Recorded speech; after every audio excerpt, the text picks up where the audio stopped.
You're in your studio? I'm in my studio. Oh, wow. Looks nice. Yeah, yeah, That's cool. do a lot. But I guess everything I've recorded in the past, about 25 years has been here, nearly all of it. Wow. Oh, that makes it much more comfortable for you. You, you Oh you you yeah. you put all the microphones also, or you got a sound engineer, or Yeah, yeah, I've got all the mics. Let's have a look. I've got all the mics here. wow. Uh, and yeah, it's all wired up, so I don't need an engineer. I'm ready to hit record. It's comfortable to have the drums and everything ready. So every time I've got an idea or a session, I just hit record and I'm away. If I have to go to a studio, it's a really big, Yeah. pack the drums away, get them in a vehicle, take them to London, set them up, microphones. It's like 3 or 4 hours before I can even record. Well, congratulations, because I think the sounds you get from the drums in the recording are incredible. Great. Actually, as you're gonna, release your new Pineapple Thief CD, so Yep. first of all, I would like to know, how did you guys did all the production? Because I read that it took like 3 years to create this album. Well, it didn't take 3 years to make it, but it we started I think at the end of the last European tour, 2019. We already had some songs, so because we were sitting on the tour bus listening to them. And then over the lockdown period, COVID period, we wrote some things. And then let's see, January, a year ago, actually, Bruce came here to this studio and we tried writing in the same room. Because normally in this band we all work remotely because we don't live close. So previously it was only possible because we all have studios, we can file share. But last year I said to Bruce, it would be really nice idea if you came to my studio and we could try and work together. So it was very intensive trying to write in the moment. But that was very good idea. And how do you guys write? Because when I hear this album, that I hear so many textures, atmospheres, like all these keyboard sounds. Everything is very delicate and very complex too. It doesn't feel like a band that they just write together. Like, okay, I get this bass line and this chorus, and let's do a song. I mean, how you guys process it? Because Yeah, it's got to become a composition. The problem with jamming is you end up with a very good jam, half an hour jam in E. uh, and it doesn't go anywhere. When I've had jams with more than two people, I mean, I'm the drummer, of course, and a guitar player. Well, then the guitar player is not tied to any key or any chords or any commitment. But in a band, as soon as the guitarist starts playing, the bass player's like, "Oh, is that E?" Yeah, and then the keyboard player's here, and then you become very restricted in how you can change chords or change key or. And I'm the same. I could change the tempo or the time signature until we find something that we both like. So normally when I do a jam like this with Bruce or when I've done it with Steve Wilson, we just play until we both recognize something interesting is starting to happen. But for sure, there comes a moment where the singer has to write the melody and the lyrics.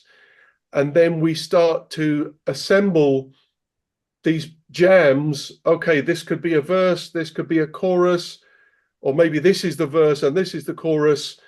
We need something in between these pieces and we need to go somewhere else. And so we have a lot of discussions, and someone will write a section. So, yeah, it's very slowly put together So occasionally Bruce will just write a song from beginning to end, and I will arrange it or I'll just play drums on it. And that's a more traditional way of writing in a band where one person writes. But the danger of one person writing is they keep doing the same kind of thing. And when you have a jam, you push the person into doing something they wouldn't normally do. And that's when it gets interesting. And the same, Bruce might play something to me which makes me do something I've never played before, something I wouldn't have thought of if I was on my own. So that's really the beauty of a collaboration, is that you do things that you wouldn't do on your own. And for singer-songwriter like Bruce, he's very familiar with his habits, his natural tendencies to write in a certain way. So yeah, it was a productive thing to do. Hmm. Yeah, especially I think that when there's musical backgrounds from all the musicians that they play or like different styles, this is maybe even better, right, for the composition process because I mean you probably would. Oh yeah, of course. Then John contributes. He might change the bass line, change the bass notes. He might change the vibe of the whole song in the way he plays. And Steve, the keyboard player, again, he's thinking in textures and sounds, and he normally adds his stuff closer to the end of the process when he can understand the whole composition. Mhm. And I was thinking, I would like to ask you if there's a lot of keyboards and sound programming in the album, and how does it take uh, to take it to play live? If you guys, when you play live, use something programmed too, or everything is live, and how difficult is that? As much as possible is live. Of course, like any band, if you have three guitar parts and they're all crucial, well, then you either have to chop one guitar part or you have to have a backing. And with keyboards, there's only so many keyboards Steve can play.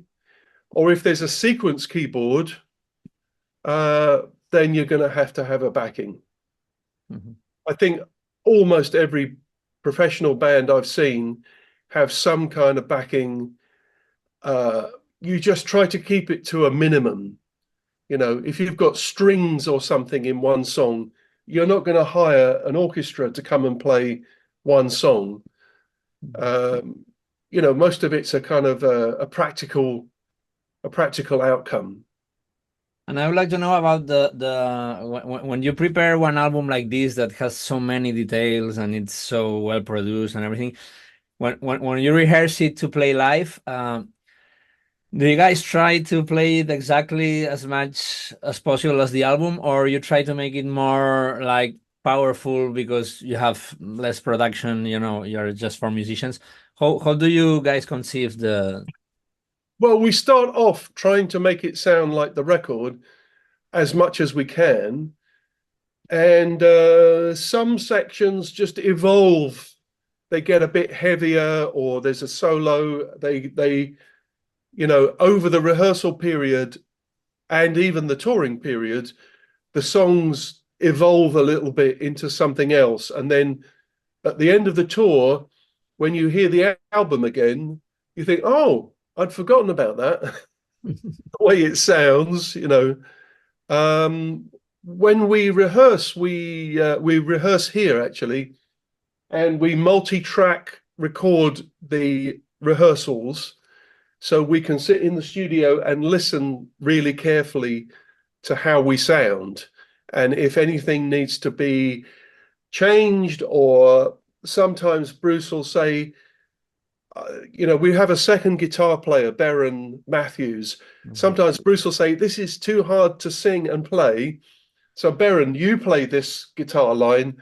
I'll play this guitar line because it's easier for me to sing and play. Or, we can solo the backing vocals and check that everyone's singing the right kind of note length and get into the details of trying to make it sound as good as possible. We're not really trying to make it sound 100% the same as the album, and it never will in a live setting. It'll never sound exactly the same because of the mix, because of the room, and we just try and make it sound as good as we can. Yeah, and you are excellent players, and but anyway, I was thinking, just for curiosity, how long does it take to rehearse one album like this in order to go on tour? Yeah, well, we did 5 days rehearsal 2 weeks ago. We're going to do another 5 days rehearsal next week, and then we will rehearse the day before the first show. Because, as I said, unfortunately, we don't live close. Some guys are 3 hours drive away, 5 hours drive away. So, with the rehearsal stems, I mixed all the rehearsal stems so people can go back to their studio and listen to exactly how we played in the studio, not the album, but exactly how we played in the rehearsal. And they can rehearse to that because that's realistic.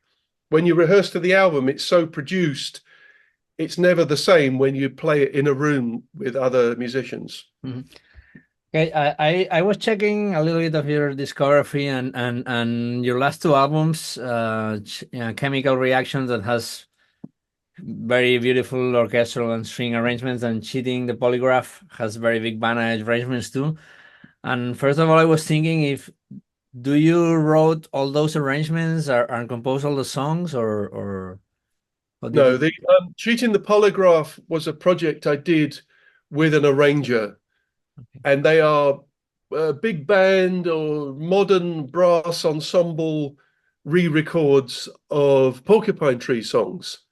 Some of those Porcupine Tree songs I was a co-writer of. Um, so I imagined the I would tell the arranger, I want it this tempo, I want the drums to play like this, and I want you to write things like this. But I left it to him. I trust the arranger to do that. And the same with Chemical Reactions. I didn't write or arrange any of the music for Chemical Reactions. And for you, when you co-write songs, uh, you always are thinking of a drum, like as a drummer, or you also play some keyboard and also work in harmonies and stuff. Yeah, sometimes I play a little bit of guitar. Sometimes I play my vintage whirly here. Oh, beautiful. Yeah, my Wurlitzer. And so sometimes Bruce will have a song and I'll say, it feels like there's something missing in the middle. We should have a middle section. And I'll get on my piano and write a middle section for the piece. Sometimes it's from an idea on the drums, or sometimes it's just a harmonic idea. Mhm. Okay, that now this question is like for a like drummer. I always with bands that play like odd time, lot of odd time signatures, and I feel sometimes some songs don't feel as natural, and I always put the example of Vinny Colaiuta playing with Sting, that all his fives and sevens sound so so poppy and so natural, and with your playing, I also feel that when you play odd time signatures, I mean, it sounds so beautiful and so natural that it's not like forced. And I would like to know, what's the secret to play all these difficult time signatures and make it just, so natural, and so, that you don't even realize it in 7 or 11 or whatever. Yeah, yeah. I mean, I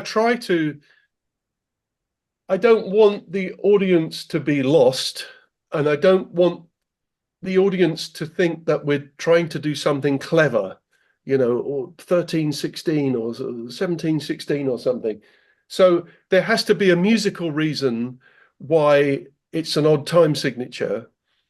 And I try to make the rhythms feel natural. Sometimes I try to make the rhythms feel like they're in 4/4.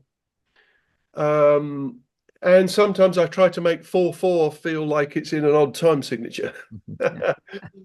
So yeah, I think there's a way that you can make the audience feel the tempo without them being confused about the time signature. I suppose it depends on the riffs, it depends on the bass lines, it depends where you put the backbeat, the main snare drum Mhm. backbeat. But it's all just groups of two and three, Mhm. and twos and threes are easy to feel. I think you can make it sound more complicated if you want to, but I always try to make it feel easier. Mhm. I just like the sound of it feeling smooth. I don't like jerky rhythms. That sounds nice.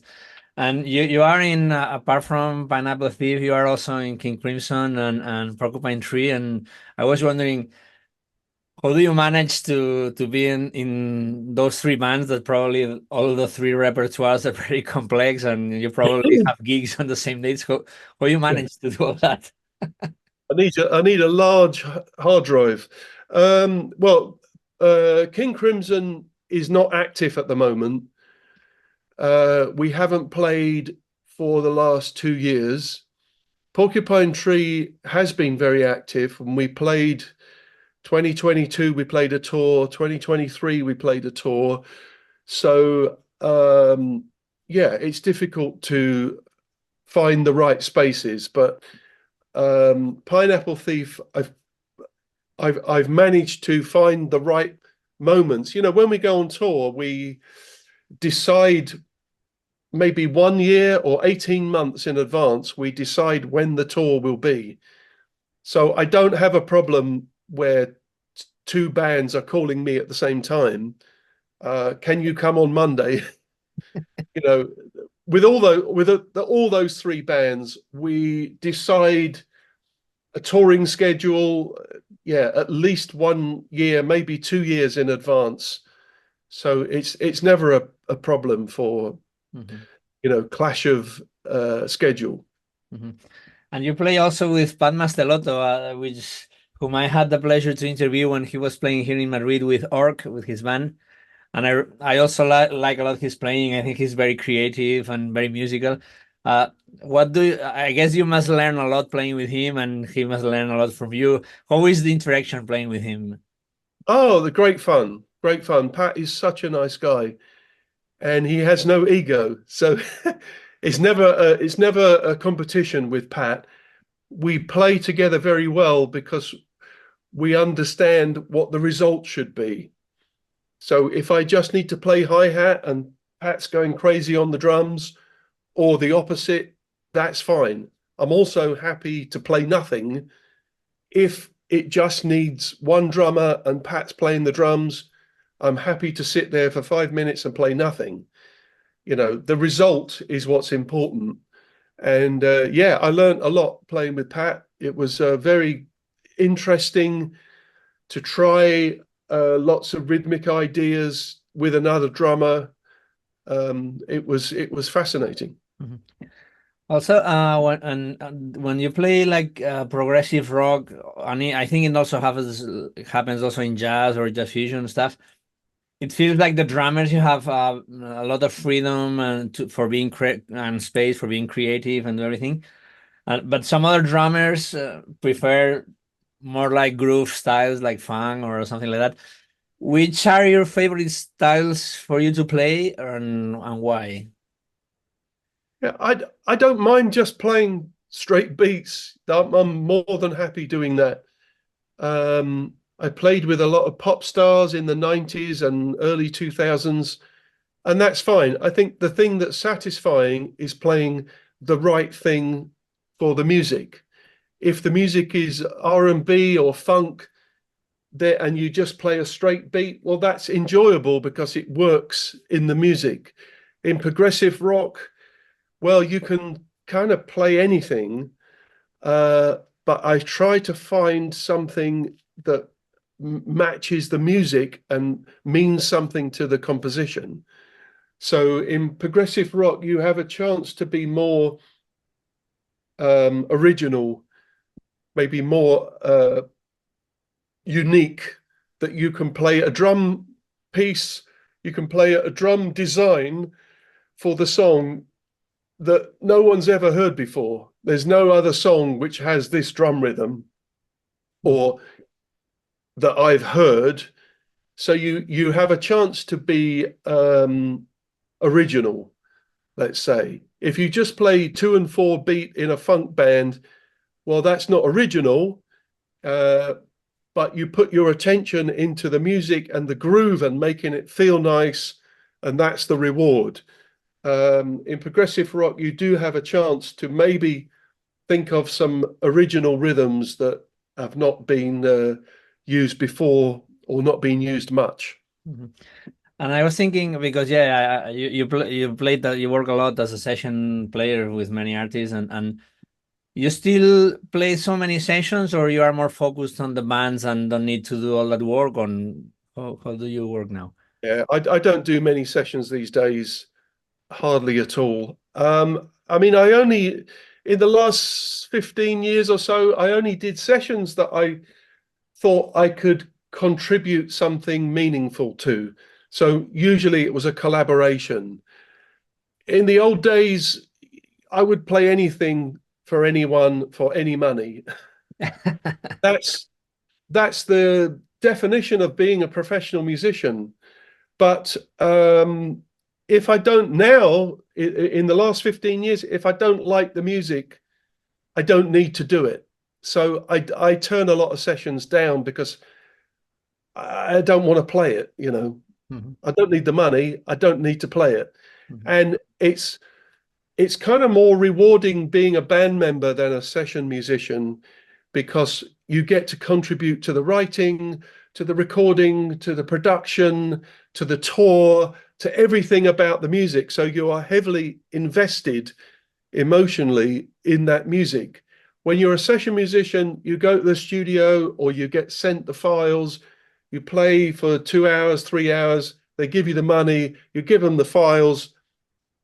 It doesn't matter to you what happens after that, mhm, who mixes it or what they do with it or what record it's on or how successful that record is. You're not invested in it. mhm.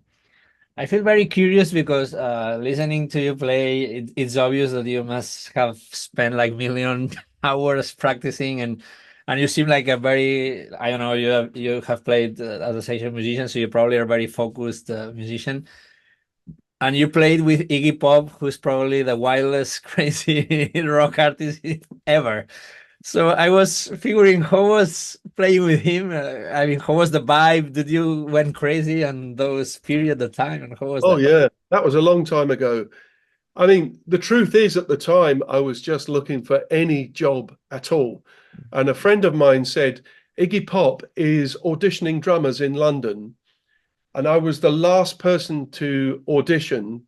I think there may have been 20 drummers or something. And I wasn't an Iggy Pop fan at that point. I became an Iggy Pop fan once we went on tour and I saw how fantastic he is live, how incredible energy, and he's got a great voice actually. So I became an Iggy Pop fan when I was sitting behind him playing. I really enjoyed the tour. It was wild, yeah, really, really, really wild touring.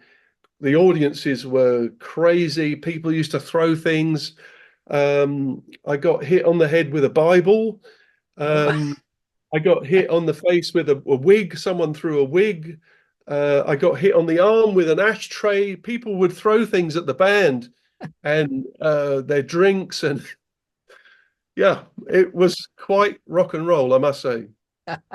Yeah, that must have been very funny. And Yeah, you it played was. you played with great artists like Incognito or Ramazzotti, Level 42, Dave Stewart, Lisa Stanfield, many of them, and you recorded a whole bunch of albums. Is there any particular special artist that was really special for you, or which would be your favorites that you played? Well, that's a good question. I recorded and played live a little bit with a guy called Lewis Taylor. And Lewis was, I think, the most kind of naturally gifted musician I ever met. He just had an ear. One day he came to my house and we were talking about love songs. And I said, "Do you know that song, On the Street Where You Live?" It's from an old movie from, 50, 60 years ago. It's an old famous song, On the Street Where You Live. And Lewis had a friend of his here, and she said, "I don't know that song." He said, "Yeah, you know that song." And he turned round and he saw my fretless bass. He's not a bass player, he's a guitar player. And he picked up this fretless bass and played the entire song perfectly Wow. without any mistakes. And I said, "Have you played that before?" And he said, "No." He just could. He's one of those kind of genius guys who could hear music and just, he could play anything. He really was incredibly naturally gifted musician. Not particularly famous, but incredible. And I played on, let's think, 2 albums, and I was very impressed with him. Very impressed. And we did a few small shows around London. Um, that was yeah, very interesting to work with him. Wow, sounds great. Yeah, those people are amazing. They get just got play right away. I thought you were going to ask me about Manolo Garcia. Oh, yeah, you played with in an album, Yeah, right? yeah, he was fantastic fun, I must say. Well, he's Yeah, a great artist here, and he was very important when he started because he created like his own style, mm, and it's a very important figure here in Spain. Yeah. yeah, very, very interesting artist. And he reminded me of an Italian artist called Franco Battiato, who really had a wonderful artistic vision. He didn't care about being commercial. He didn't care about writing songs or, I mean, famous songs or hit songs. It was all really just about the art. And I enjoyed working with Manolo and Franco too. Hmm. Yeah, actually, I think you had you work a lot in the Italian music scene, and but you're from England and in London. That's like a huge scene. How did you ended up playing so much in Italy? Yeah, just luck actually. In 1988, I made a record with a friend of mine, actually three friends of mine, and we had a tiny little record on a small label, and the band was called Dysrhythmia. And this record was found in Italy by a producer, and he listened to it and he said, "Oh, I love this band. I want them to come to Italy to play with the singer that I'm producing. She's called Alice." And we went and did a tour in 1989 with Alice. And then I got invited to come back and play with another artist, a session. And the album was very big. And then I started getting more and more session work. This was 1990, 1991. And in 1992, I got invited to play with Claudio Baglioni, and he's one of Italy's biggest stars. And we played enormous shows, Olympic Stadium shows, and incredible. I'd never worked with anyone that big before. Mhm. And coincidentally, the bass player on that tour was Tony Levin. Mhm. So that's how I met Tony Levin in 1992. Uh, and just, I don't know, it was just luck. I started to get a lot more work in Italy in the 90s. I don't know why. Actually, I think that Italian pop, especially in the 80s and stuff, is probably one of the best pop recorded ever in the world. Like, I mean, the Italian session players were amazing.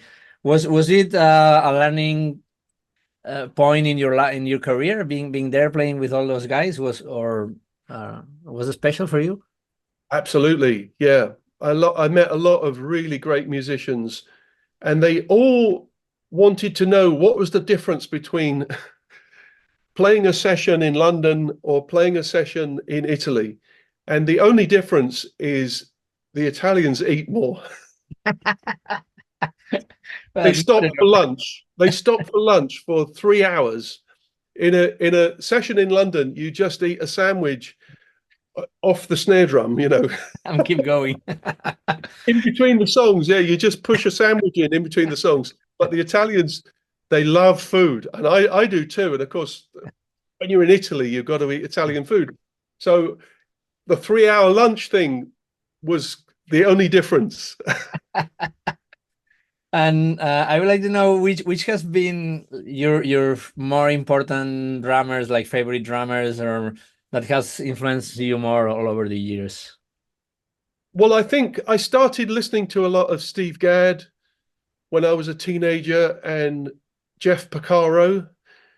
And then later, I started listening to a drummer called Steve Jansen. He was the drummer of a band called Japan because he did such interesting, unusual drumming, real rhythmic design. And I think that had a big influence on me. And then, of course, I listened to all the usual drummers, the sort of Stuart Copeland, Billy Cobham, Simon Phillips, you know, Vinnie Colaiuta, those kind of drummers, Manu Katché. Yeah, I like drummers who have got really nice groove and really nice ideas. Mm. That's what attracts me. And how does it feel when drummers like Steve Smith, Bill Bruford, Neil Peart, and Mike Portnoy, all these guys admire, talk about you and admire you? How is that? Must be like. Yeah, that's great. Yeah, that's amazing. Absolutely amazing.